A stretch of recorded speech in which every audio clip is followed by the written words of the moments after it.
First ఇక్కడ మరోసారి హరీష్ ఇంటికి కేటీఆర్ అంటూ దిశాపత్రిక రాసింది. వరుసగా రెండో రోజు వెళ్లిన బీఆర్ఎస్ వర్కింగ్ ప్రెసిడెంట్, పార్టీ ముఖ్య నేతలు, ఉద్యోగ సంఘాల నేతలతో సమావేశం. హరీష్ రావుకు ప్రాధాన్యత ఇస్తున్నామని చెప్పడానికైనా బావబామ్మర్దుల ఏకాంత చర్చలతో గులాబీలో చర్చ. కవిత అమెరికా వెళ్లిన తర్వాత పరిణామాలతో టెన్షన్. ఇటీవల దేశపతి శ్రీనివాస్ వ్యాఖ్యలపై నేతల్లో ఆందోళన అంటూ బీఆర్ఎస్లో చోటు చేసుకుంటున్న రోజుకో పరిణామం పొలిటికల్ ఆసక్తి రేపుతోంది.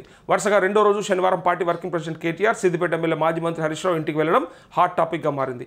అక్కడ ఉపాధ్యాయ సంఘాల నేతలు, రిటైర్డ్ ఎంప్లాయీస్, పార్టీ ముఖ్య నేతలతో సమావేశం నిర్వహించారు. ఇందులో ప్రభుత్వ ఉద్యోగులు, రిటైర్డ్ ఎంప్లాయీస్ సమస్య పరిష్కారం కోసం రాష్ట్ర ప్రభుత్వంపై ఒత్తిడి తీసుకొచ్చేందుకు పకడ్బందీ కార్యాచరణపై అంటూ ఇక్కడ వార్త ఏంటిదంటే, వరుసగా రెండో రోజు బావ దగ్గరికి బామ్మర్ది ఎందుకు పోయిండు, కంటిన్యూగా ఎందుకు ఈ ఏకాంత చర్చలు నడుస్తూ ఉన్నాయి, మరి ఆయనను ఏమన్నా సంధానించనీక, ఆయనను ఏమన్నా ఊకోబెట్టనీక, జోలవాడనీక అనేది కొంతమందికి అనుమానం ఉంది. ఎందుకోసానికి వెళ్తూ ఉన్నాడు, మరి వాళ్ళిద్దరి మధ్య ఏం చర్చలు నడుస్తూ ఉన్నాయి, అసలు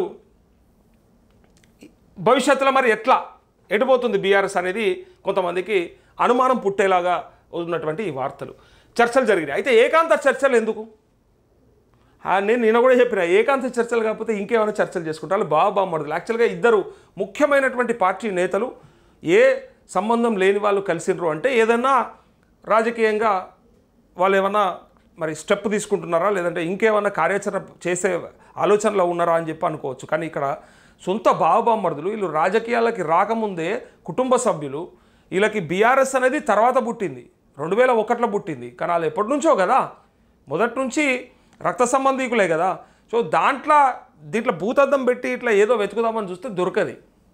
ఎందుకంటే వాళ్ళు ఏం చెప్పరు బయటకు వచ్చి. ఇంకొకటి, కేసీఆర్ ఉన్నంత వరకు ఇవేవి కూడా ఆశలు ఎవరు పెట్టుకోకుండా నేను 100 సార్లు చెప్పినా అదే జరుగుతుంది అంటే కూడా కొంతమందికి అది మింగుడు పడది. పక్క అవుతుంది చూడురి, ఎక్కడైంది? 14 అయిందా, 18 అయిందా, ఇప్పుడు అవుతుందా? అయితే అసాధ్యం అనేది ఏం లేకపోవచ్చు, కానీ ఇప్పటికిప్పుడున్న పరిస్థితులు అట్లా కనిపిస్తలేవు. ఎప్పుడైనా అధికారం కోసం ఎవరైనా కూడా అధికారం కోసం కలుస్తారు. అధికారం వచ్చినాక ఏమన్నా జరుగుతుంది. ఒక్కసారి పవర్ వచ్చినాక ప్రతి ఒక్కరికి పవర్ మీద ఆశ ఉంటుంది కాబట్టి ఎవరి కాళ్ళు నేనే నేనే నేనే అనే ఒక స్వార్థ గుణం ఒకటి ఉంటుంది చూడు, దానికోసానికి అటు ఇటు అవుతారు తప్ప ప్రతిపక్షంలో ఉన్నప్పుడు, కష్టాలలో ఉన్నప్పుడు పాలోడు కూడా కలిసే ఉంటాడు. తెలుసా మీకు ఇది? గ్రామాలలో చూస్తారు కదా, పాలోళ్ళు కూడా కలిసే ఉంటారు కష్టం వస్తే. ఇలా వాళ్ళపైన కేసులైనా, దాడులైనా, లేకపోతే ప్రభుత్వం నుంచి ఒత్తిడైనా, ఇవన్నీ ఏవైతే ఉన్నాయో ఇవన్నీ కూడా సమస్యలు ఉండగా వాళ్ళు ఇప్పటికిప్పుడు ఇట్లాంటి డిసిషన్ తీసుకొని పక్కకు జరగరు. జరిగితే వాళ్ళకి ఇంకా ఎక్కువ నష్టం జరుగుతుందని తెలుసు.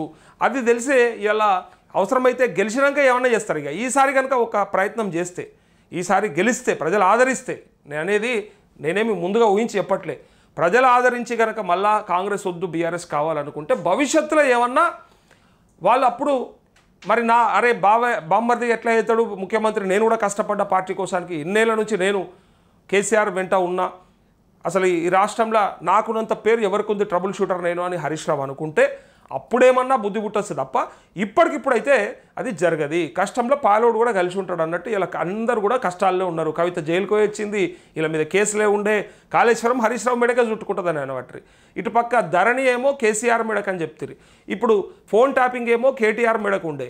ఇంతమందికి ఇన్ని ఉచ్చులు బిగించి ఉండగా ఎవరికి వాళ్ళు ఎందుకు రిస్క్ తీసుకుంటారు? ఒకవేళ కాంగ్రెస్కి కనుక సరెండర్ అయితే, లేదా కాంగ్రెస్ వాళ్ళు చెప్పినట్టు, అంటే ఇప్పుడు బయట మహేశ్వర్ రెడ్డి చెప్తున్న మాట ఇక్కడ నిజం అనుకుంటే,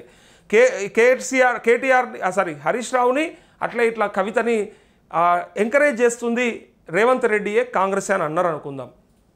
కాంగ్రెస్ కనుక కేంద్రంలో అధికారంలో ఉంటే ఏమన్నా కేసుల నుంచి తప్పించుకునేందుకో భవిష్యత్తులో అధికారం కోసమో ప్రయత్నం చేస్తారు తప్ప, ఇలా అక్కడ ఉన్నది బీజేపీ, వీళ్ళు చెప్తుంది కాంగ్రెస్ మీద, అది ఎవరో చెప్తున్నారు, మళ్ళీ బీజేపీలో చెప్తారు.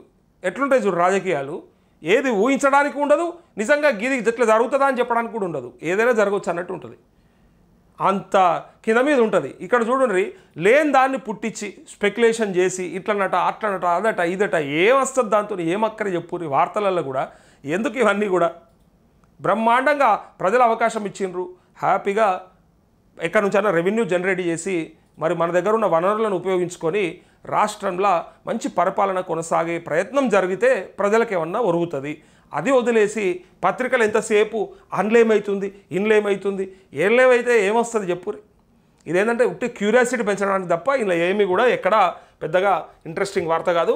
అయితే శుక్రవారం కేటీఆర్ హరీష్ రావు ఇంటికి వెళ్ళి సుమారు 2 గంటల పాటు చర్చలు జరిపారు. తిరిగి శనివారం సైతం ఆయన హరీష్ ఇంటికి వెళ్ళారు. అయితే వరుసగా 2 రోజుల పాటు కేటీఆర్ హరీష్ రావు ఇంటికి వెళ్ళడం రాజకీయాల్లో హాట్ టాపిక్గా మారింది.